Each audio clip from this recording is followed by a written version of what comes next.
एक राजा अपनी प्रजा का बिल्कुल ध्यान नहीं रखता था। वो हमेशा अपने कपड़ों को ही संवारता रहता था। सारे महल की सभी अलमारियां भिन्न भिन्न तरह के कपड़ों से पटी रहती थीं। फिर भी और नए कपड़ों की इच्छा उसे हमेशा रहती थी।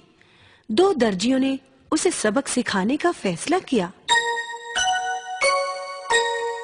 शहर में एक बड़ी दुकान खोलकर उस पर बोर्ड लगवा दिया, यहाँ सिर्फ अमीर लोगों के ही कपड़े सिले जाते हैं। वे किसी को भी अपनी दुकान में घुसने नहीं देते थे। ये बात धीरे धीरे राजा के महल में पहुंच गई। राजा ने दोनों को महल में बुलवाया, परंतु उन्होंने आने से इनकार कर दिया और कहलवा भेजा, क्योंकि वस्त्र बहुत कीमती हैं, इसलिए बिना सिपाहियों की सहायता से उन्हें बाहर नहीं लाया जा सकता। राजा ने एक बग्घी में 5 सिपाहियों को भेज दिया। दर्जी एक सोने के संदूक के साथ बग्घी में बैठकर महल में पहुंच गए।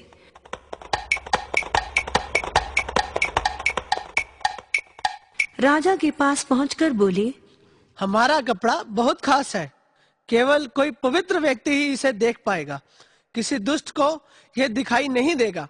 संदूक खोला गया।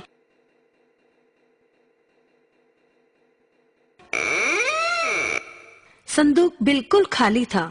दर्जी बोले, हजूर, हजूर, देखिए इस सुनहरी कपड़े की ओर, इसकी रोशनी चारों ओर चमकती दिखाई दे रही है। किसी को कुछ दिखाई तो दे नहीं रहा था, क्योंकि कपड़ा तो वहां था ही नहीं।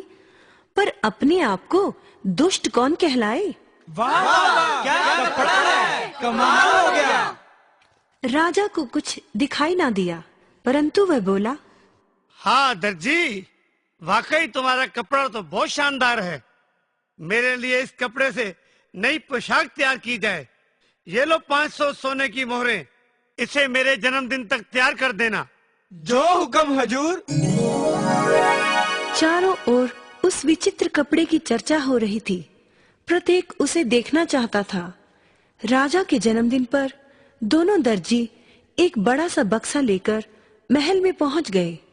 सिपाही वो बक्सा लेकर राजा के पास आए। राजा ने बक्से को खोला, लेकिन बक्सा तो बिल्कुल खाली था। परंतु सिपाही बोले, अरे वाह, कितनी सुंदर पोशाक है।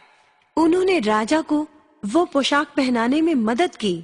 राजा के कपड़ों को देखने पूरा दरबार खचाखच भर गया था। जब राजा केवल चड्डी बनियान पहने दरबार में पहुंचे तो सभी हैरान हो गए।